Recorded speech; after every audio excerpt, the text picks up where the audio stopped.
గద్దెలు దిగుతాయి, ముఖ్యమంత్రుల గద్దెలు తారుమారవుతాయి. అలాంటి చరిత్ర ఈ రాష్ట్రంలో, ఉమ్మడి రాష్ట్రంలో నెదురుమద్రి జనార్దన్ రెడ్డికి విద్యార్థులు చూపించారు. అలాంటి పరిస్థితి ఈ రేవంత్ రెడ్డికి రాకూడదనుకుంటే రేవంత్ రెడ్డి వెంటనే ఈ సమస్యలను పరిష్కరించాలని చెప్పి డిమాండ్ చేస్తున్నాం. అలాగే ఈ సమస్యలను పరిష్కరించకపోతే ఆందోళన తీవ్రతరం అవుతుందని, ఆ ఆందోళన తర్వాత తీవ్రతరం అయితే జరిగేటటువంటి పరిణామాలకు ఆయననే బాధ్యత వహించాల్సి ఉంటుందని చెప్పి కూడా హెచ్చరిస్తున్నారు.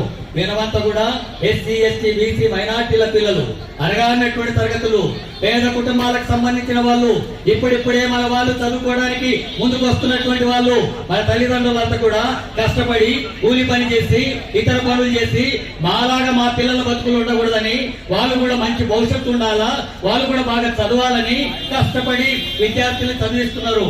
మాలాగా కూలీ పనులు చేయకూడదని, బట్టి పనులు చేయకూడదని, అందరితో సమానంగా మంచి విద్య వచ్చి మంచి ఉద్యోగం వచ్చి వాళ్ళు కూడా నలుగురిలో గౌరవంగా ఆత్మ గౌరవంగా బతికేటట్టుగా ఉండాలని, ఆ రకమైనటువంటి దానికోసం వాళ్ళ పొట్ట మార్చుకొని వాళ్ళ బతుకులు దెబ్బతీసుకొని శ్రమ చేసి చెమటోడ్చి మనల్ని అందరూ కూడా చదివించడానికి ఈ అడగారినటువంటి తరగతుల తల్లిదండ్రులు కష్టపడుతున్నారు. అలాగా వాళ్ళు కూలి బతుకులుగా మారకూడదని మన కోసం చేస్తున్నారు. కానీ ప్రభుత్వాల విధానాల వల్ల ఉద్యోగాలు రాక, విద్యా అవకాశాలు లేక, మెరుగైనటువంటి విద్య అందించక అనేక మందిని ఈ రకమైనటువంటి వాళ్ళు కష్టపడి చదివి ముందుకు వచ్చిన తర్వాత కూలీలుగా, ఆటో రిక్షా కార్మికులుగా, సెక్యూరిటీ గార్డులుగా, ఇతర అనేక రూపాల్లో ఇలాంటి పరిస్థితి వస్తున్నటువంటిది ఉంది. ఎందుకు ఉండాలి మనం అట్లా? ఎందుకు అనగారిన వాళ్ళగా మనం ఉండాలా? ఎందుకు పేదవాళ్ళగా ఉండాలా? ఎందుకు విద్య వైద్యం అందక ఇబ్బంది పడాలా? ఎందుకు ఫీజు రియంబర్స్మెంట్ పెంచమని ఇవ్వమని అడిగే వాళ్ళగా ఉండాలా? వాళ్ళు మాత్రం ధనికులుగా, వాళ్ళు మాత్రం డబ్బున్న వాళ్ళుగా, వాళ్ళు మాత్రం ప్రైవేట్ యూనివర్సిటీల్లో ఉన్నతమైనటువంటి చదువులు చదివే వాళ్ళగా, వాళ్ళు మాత్రమే మనకు ఏదో భిక్ష వేసినట్టుగా వేసేటటువంటి వాళ్ళగా ఉండాలా?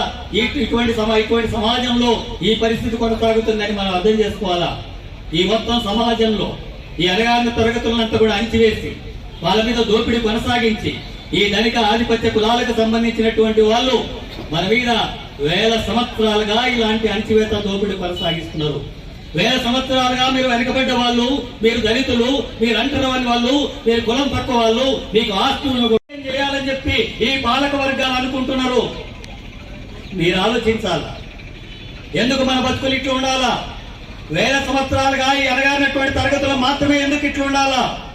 ఎందుకు మనం ఈ భూమి మీదనే పుట్టాం కదా, ఈ భూమి మీద పుట్టినటువంటి ప్రతి ఒక్కరికి సమానమైనటువంటి హక్కులు ఉండాలి కదా, మనకు భూమి ఉండాలి కదా, మనకు ఇల్లు ఉండాలి కదా, మనకు విద్య ఉండాలి కదా, మంచి వైద్యం ఉండాలి కదా, మంచి ఉద్యోగం ఉండాలి కదా, సంపద ఉండాలి కదా, ఆత్మగౌరవం ఉండాలి కదా, అందరితో నలుగురు సమానంగా ఉండేటటువంటి బతుకులు ఉండాలి కదా. ఎందుకు మనం తక్కువ వాళ్ళం? ఎందుకు మనం వెనుకబడ్డ వాళ్ళం? ఎందుకు పేదవాళ్ళం? ఎన్ని సంవత్సరాలు ఇట్లుండాలా? ఎన్ని వేల సంవత్సరాలు ఇట్లుండాలా? ఇంకెంత కాలం కొనసాగాలా? ఇక కొనసాగడానికి వీలేదనే డాక్టర్ బిఆర్ అంబేద్కర్ చెప్పాడు. ఇక కొనసాగడానికి వీలేదనే జ్యోతిబా పూలే అంబేద్కర్ గురువు చెప్పాడు. వాళ్ళ మాటలను ఆదర్శంగా తీసుకొని ఉన్నతమైనటువంటి చదువులు చదువుతూనే సామాజిక న్యాయం కోసం సమాజంలో జరుగుతున్న అణచివేతకు వ్యతిరేకంగా ఈ విద్యార్థి లోకమంతా కూడా తిరగబడాల్సినటువంటి అవసరం వచ్చింది.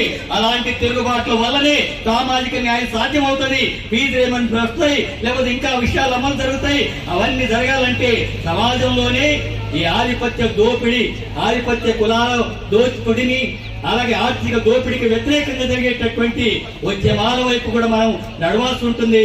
సమాజంలో మన అణచివేతకు వ్యతిరేకంగా కూడా మీరు చైతన్యవంతం కావాల్సింది ఉంటుంది. పూలే అంబేద్కర్ ఆశయాన్ని కొనసాగించేటటువంటి వాళ్ళుగా మీ అందరూ కూడా ముందుకు వస్తారని చెప్పి ఆశిస్తూ, అలాగే ఇప్పుడు ప్రభుత్వం వెంటనే వీటిని పరిష్కరించకపోతే భవిష్యత్తులో మన సంఘం ఆధ్వర్యంలో శ్రీనివాస్ గౌడ్, అలాగే మహేష్ యాదవ్లు, మిగతా నాయకులు ఏ పిలిపించినా, ఏ కార్యక్రమం ఇచ్చినా సిపిఎం పార్టీ గ్రామాన మీకు అండగా నిలబడి ముందుంటుంది. ఎర్ర జెండా అంటేనే పోరాటాలకు అండగా ఉండే జెండా, రక్త తర్పణ చేయడానికి వెనకాడినటువంటి జెండా. అధికారం ఉందా లేదా, ప్రభుత్వం ఉందా లేదా, ఎమ్మెల్యేలు ఉన్నారా లేదా అనే విషయం కాదు. తెగబడి పోరాటమే సిపిఎం ఎర్ర జెండా యొక్క లక్ష్యం.